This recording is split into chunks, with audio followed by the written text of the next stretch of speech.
Hello again, this is Alex with MasterChartsTrading.com, and this is market recap for Friday, August 4th, 2017. So first of all, I renamed the upcoming membership from VIP to Elite, and I think this is in reference to the fact that I think I want this membership to be for more experienced intermediate to advanced traders. So you can sign up for um, estimated go live time is in September, but you can sign up now. Now we'll do a little bit different also this week, is that I have a presentation in the very beginning of the video. Is called rule number 5 of the discretionary trader: don't be greedy. So it'll be the first thing if you hear after the introduction. Pretty similar setup as before. We'll look at stocks, various stock sectors. We'll look at bonds. TLT is still short of a breakout, but junk is at all-time highs. We'll look at dollar, which makes 52-week low, but I think it possibly printed a hammer candlestick. And of course, this is weighing on gold. Oil is sort of indecisive, and natural gas is breaking a recent support. So first I wanted to quote this from one of my favorite science fiction authors, Louis McMaster Bujold. No battle plan survives first contact with the enemy. If you think about it, it kind of makes sense. You can plan on all kinds of activities. For example, in trading, you want to be entering, low and selling when it's high. You want to make, 100% on each transaction. And so you're planning for the best, right? But at the same time, it's impossible to predict an outcome of any particular trade. So an outcome of any trade you're entering is pretty much randomly determined. So as a result, I have developed a set of rules that I keep sending to my subscribers on a daily basis. So rule number 5 for discretionary traders, and I have more than 5. I have 1 through 5, and I have the 6th one as well. And I can show you, it's in my daily newsletter that goes to my subscribers. So there's trading wisdoms, and there is rule number 5: don't be greedy. Don't be greedy. Take what the market gives you and move on with your life. Your profits will roll in on their own as long as you are disciplined about trailing your stops and exiting after that trailing stop is hit. Also, there is nothing wrong with selling part of the position to preserve your profits. I will give you several examples now from my personal trading that shows that we have to be comfortable with whatever market throws our way. And I was looking up the quote. Here's Louis McMaster Bujold. So here is my tweet. This is my Twitter account, and I sent this one out, MasterChartsTrading.com, on July 28th here. Long IMGN since July 21st. Nice move today. So that's, my kind of proud achievement. And I have here a screenshot from my Robinhood account. So I bought it at 571 on July 21st. So let's see what happened afterwards. So here's my trade. I entered 571 right there, July 21st. Immediately the market went in my favor. Now my target was very short, $6, only to 619. So I entered 571. I wanted to have a first target at 619. So what I wanted to do is I wanted to have a quick profit, and I did. And I immediately had a profit of as much as 20%, basically. But notice what happened afterwards. So I'm going to show you the actual screenshots of my what happened. So here's my entry, IMGN, filled at 571 on July 21st. But then I filled my exit, because what happened is I immediately moved my stop to entry. But notice what happened afterwards. Look at this big red candlestick. So here I was all hype, super happy that the trade is going my way. Next day it chopped slightly higher, and then collapsed. So I was stopped out basically the next day because I put my stop at my entry so that I don't lose anything. And here's my exit on August 1st. I exited at 575, so I made a grand total of 4 cents, whereas a few days ago I was making as much as 20%. This was obviously extremely upsetting. So should I be beating myself up for that, or should I move on with my life? Of course, I moved on with my life. And actually, as a matter of fact, I entered again at 557, here on Wednesday. So hopefully we'll go, my way. Maybe this time what I'll do is I'll take some money off the table at my first target. This way I at least am guaranteed a profit. It's a common thing that happens all the time, but you have to be okay with it. So my plan was for this trade to go to fresh all-time highs, and I would make millions of dollars or whatever, or at least 100%. It obviously didn't go where I wanted to go. In fact, I got stopped out just completely, basically at no loss. Very unfortunate, but it happens all the time. Here's another trade I did, SCO. This is back from beginning of 2017. I entered here on January 11th at 33 bucks. Notice that this is afterwards there was a 2-for-1 split.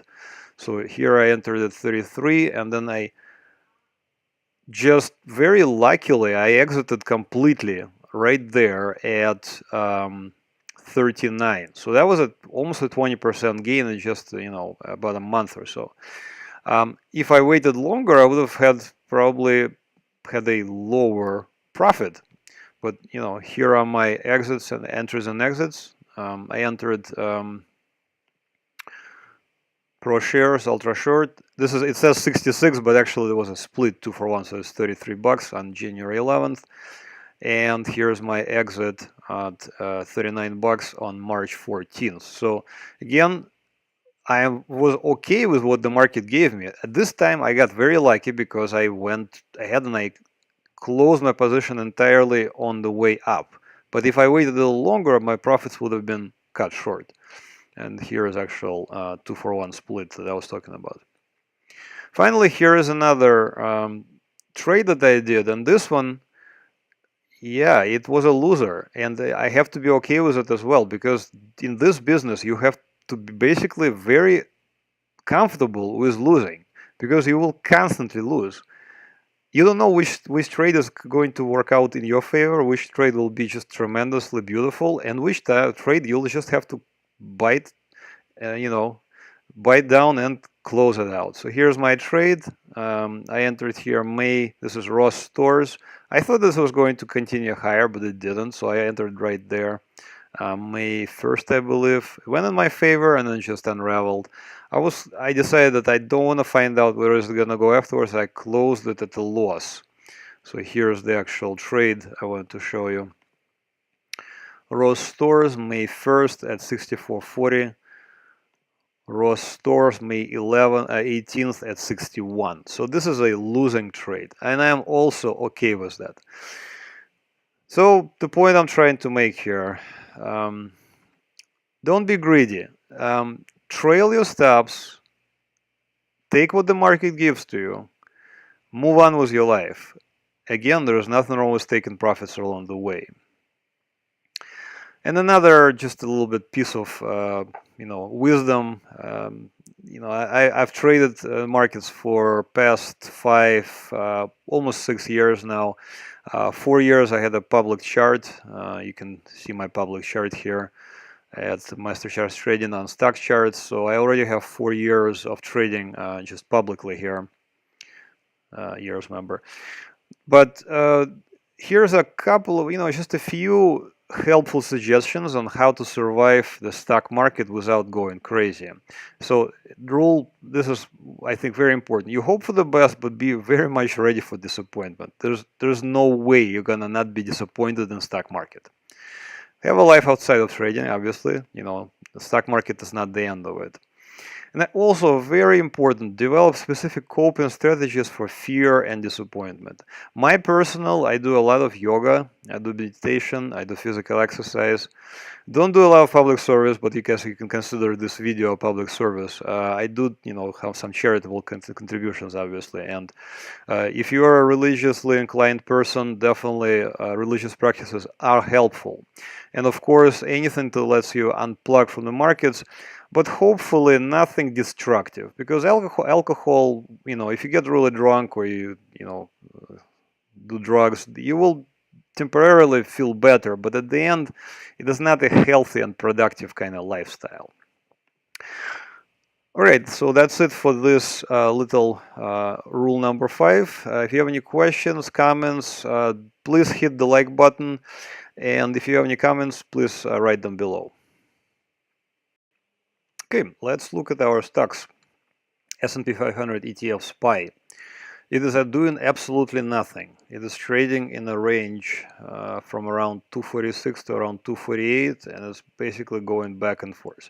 I call this a flat consolidation. You can also think about it as a correction through time, because we had a somewhat oversold condition, surge, and now we're correcting through time.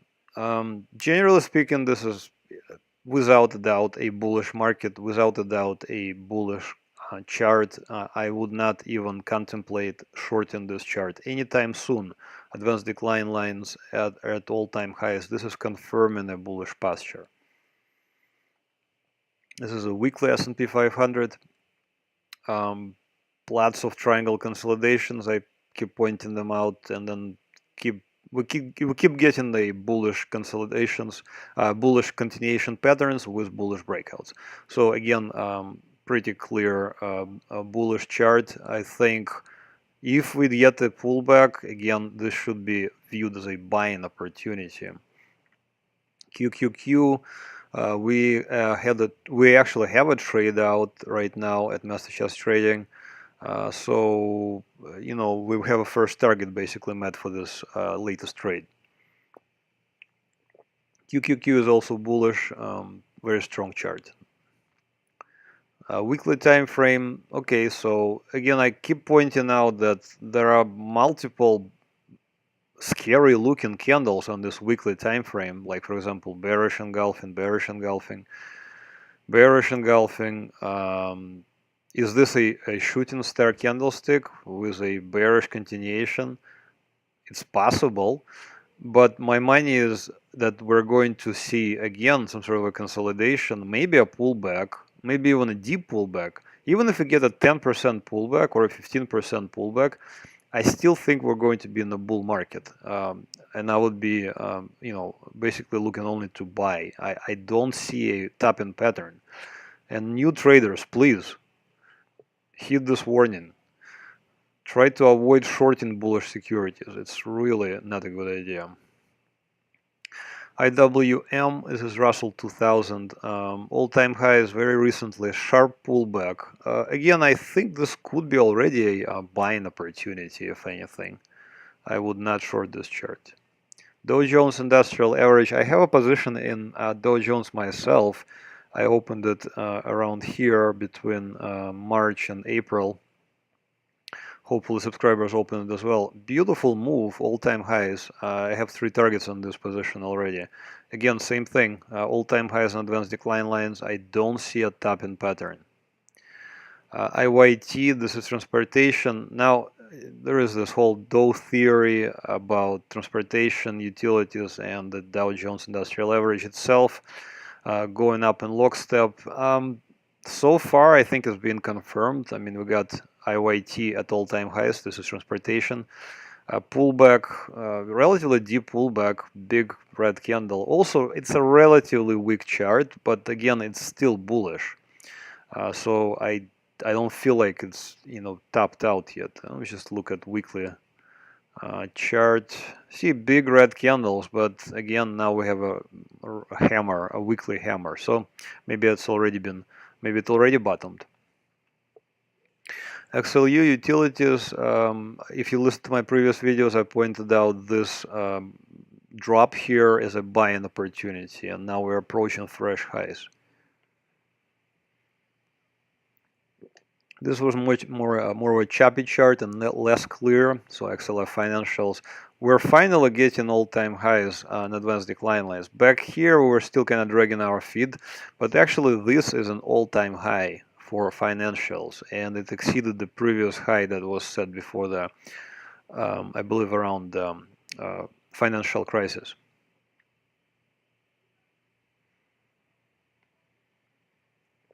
XLY consumer discretionary all-time highs just recently. Again, a bullish chart. I would not short it. XLI industrials approaching fresh highs. Very strong candles here. 3 candles, very nice looking. Advanced decline lines are at all-time highs. Healthcare is powered in part by biotech, also pushing towards fresh highs. Bullish chart. XLP, similar to XLU utilities, very deep correction, but then a surge. And yeah, we had this big red candlestick, but I think overall trend is up. I would not short it. Real estate, this could be a double top, but I think the bigger trend is up for real estate, and we are at MasterCharts Trading, we're only trading on the long side. And here's XSD, the diversified semiconductors, much more volatile, obviously, than some other sectors. So if you like that kind of thing, then you know you have to be prepared and adjust your positions accordingly, which I teach all the time. So this one actually looks oversold, and it's gonna most likely is going to bounce, but we don't know where. So we need to look for bottoming patterns. Okay, moving on to bonds. This is junk bonds. Junk bonds correlate highly to the general market S&P 500. You can see correlation coefficient is very high. All-time highs on junk bonds. Maybe junk bonds are leading this general stock market, so I think fresh highs for stocks are very likely. As far as the fear is concerned, so TLT could be represented by fear. I pointed out this deeply oversold territory. We got a bounce, another pullback, another bounce. So even though we gapped down here, I think it was negated by the surge higher. I think this is a bullish chart. And again, this whole bearish engulfing, I feel like it hasn't yet resolved 100%, but I think the overall drift is higher here for bonds and lower for yields. LQD, this investment grade corporates, all-time highs here, and this includes dividends, by the way. So we're pretty bullish here. This is a weekly chart for LQD. Again, no, I don't see that many signs of tapping pattern. We could, but we could roll over and lead lower, but I don't see enough evidence to say that we're definitely doing that in the near term. Okay, let's move on to the Forex universe. This is US dollar on a daily time frame. Dollar has been pressured really strongly, especially here with the support break in June, support break in May, and fresh 52-week lows. Now, it feels to me that we are trying to bottom here, and especially here on Friday, this was a big white candlestick. It is looking better for the dollar. Notice where the bounce is happening. The bounce is happening around previous lows. So this week's low was at 92.39, which kind of corresponds to previous lows at around 92.50. Now, if we take out 91.88, especially if we close below it on a Friday basis, this could be pretty dramatic sign, and I think the overall trend, I mean, right now we can still make a bullish argument if we look at a very long term. So let's say this is a big surge, kind of sideways consolidation, and maybe we'll surge higher. But I think if we take out 91.88, this could be pretty much the end of that argument. US dollar versus Japanese yen, kind of trading more or less sideways this week, but the dollar is losing grounds versus Japanese yen. But here, that's what I'm trying to say, is that this could still be interpreted as a bullish chart. So what maybe we can start buying at 108, 110 right there. GBP USD. I think the dollar, or rather, I think the British pound has turned around and possibly could be headed higher. I mean, we haven't reached 52-week highs, but it's approaching there. So it's looking better for the pound. And of course, the euro versus US dollar is looking even better because it looks like we have multi-year highs here, a close above strong resistance above 2015 highs for 2 weeks in a row. Now, this is looking more and more as a shooting star candlestick, so it's possible we will see a pullback. I would not be surprised that we're going to get a pullback, but I think that this pullback could be a buying opportunity depending on where it stops. So overall, the dollar is being pressured. This is not helping gold. Okay, and let's move on to gold. This is GLD on a daily time frame. I've shown this chart in the past. So here we have a support break in October, an attempt to recapture that support break, and a big rejection of that support, of that resistance now. And then since then we've been rising this wave-like pattern. Now, if the dollar indeed has bottomed, there is a pretty clear relationship, a negative clear relationship between gold and US dollar. So if gold, if dollar will rise, gold will almost surely fall. And it is kind of very difficult to see where this is going because it's just basically sideways trading between, let's say, 1300 and like 1200.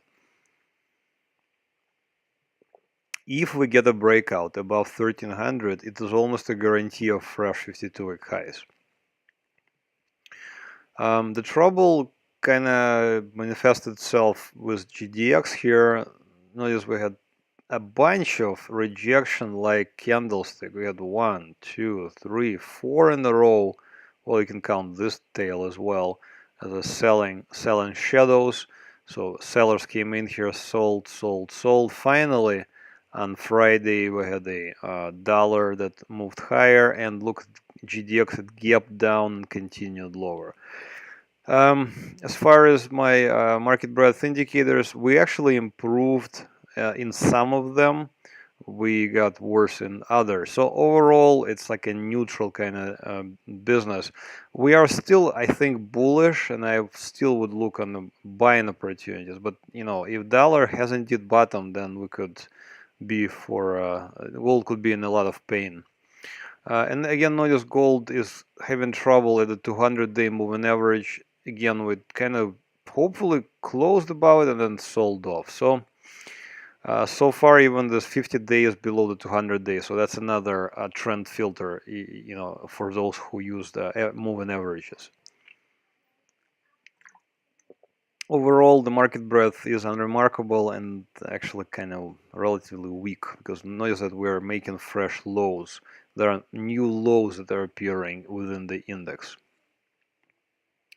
And again, here's a weekly time frame. Notice it's basically sideways trading between, let's say, 25.70 and let's say 21 bucks. And I think this could be also like an options play if you do options. Maybe if we get a breakdown of this consolidation below 21 or a breakout at 25.70, this could be a nice play. Okay, let's move on to hard commodities. Here's oil in a weekly time frame. I still think this is a bearish chart.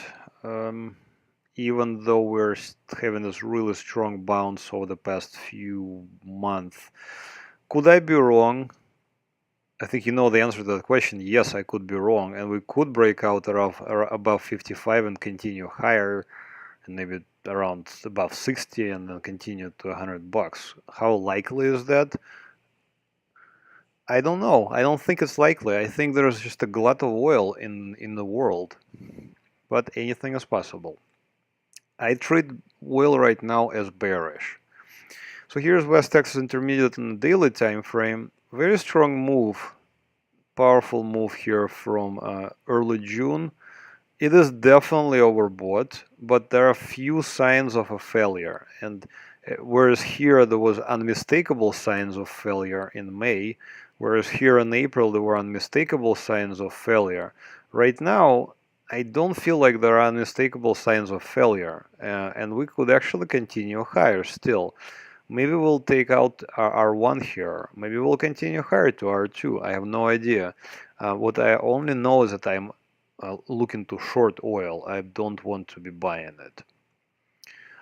Here's energy. Well, it's a weekly time frame first, together with oil at the bottom part here. We almost touched 52-week lows. This chart does include dividends. So without the dividends, the 52-week lows were hit. So overall, a relatively weak chart, and the bounce in XLE is relatively feeble compared to the bounce in oil. So again, my money is on the downside. But short term, here's XLE short term. We were able to close above the 50-day moving average, and actually held on just barely here on Friday and Thursday and Friday. So maybe we'll continue higher. Maybe we'll retest the 200-day moving average. That's also a possibility. But again, this is a relatively weak chart. Notice the CTR rank. I mean, if you like bottom picking, then maybe this is okay. But again, if we hit 52-week lows, we could just continue hitting 52-week lows like we did here in 2015. So if you're a new trader and you don't know what you're doing yet, I would actually advise you from not trading this chart on a long side. Just avoid it altogether. And here's natural gas on a daily time frame. We keep sliding, and we slid below July lows with a big red candlestick, continuing in lower. So it is now more and more likely that February retest of February lows will indeed occur. Now February lows are at a very important juncture, and if we get there, I think we could make 52-week lows.